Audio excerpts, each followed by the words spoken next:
It's working pretty well. Earlier in the show, of course, we introduced Roger. He's in the process of actually building a PC from scratch. We had all the parts on the table.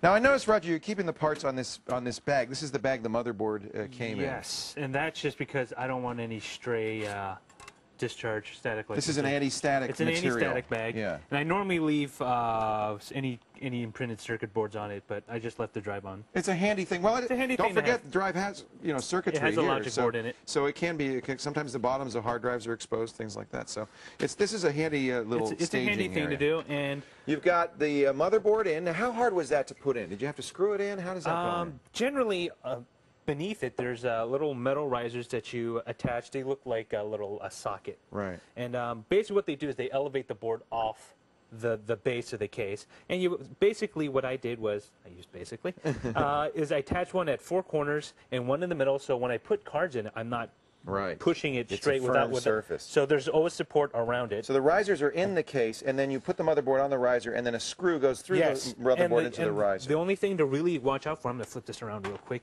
is to make sure that this portion right here lines up, because some of the ports line up it this way. So if this doesn't fit, oftentimes the motherboard comes with its own. So you might have to remove this back planes.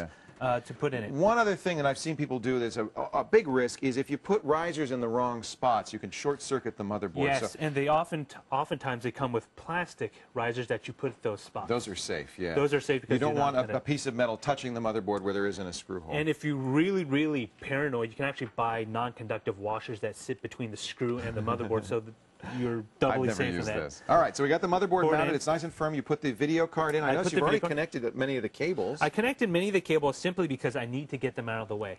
There's too many in the way. There's one major power cable that supplies the motherboard right here. And now, you didn't forget the P4 cord, did you? I didn't forget it because the P4 requires so much juice that actually these new separate cable. Yeah, there's a separate cable, and you got to make sure it plugs in because although the computer will turn on, nothing's going to happen. That's what that son of a gun Will Wheaton forgot to do. That's what we forgot. Blame him. He's a nice guy. I can't blame himself.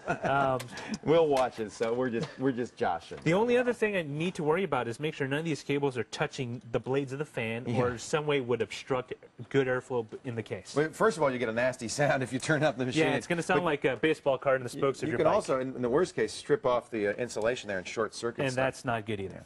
This is actually very clean looking inside the case. It is, and one minor thing is save all your ties, because if you're using unused power tables, you don't want them to dangle, so you just want to wrap them up and get them out of the way. Okay. What more do you have to do here? Drives, and you've got one drive in. One drive. You're going to be it's going to be a two hard drive? It's going to be a 2-drive thing just because I actually pre-installed the OS. Okay. And this, and I got the new 250 gigabyte Western Digital drive. And why? Why not? I guess. Why not? So, are you going to You're going to have 500 gigabytes? Half a terabyte of storage in here? Yes.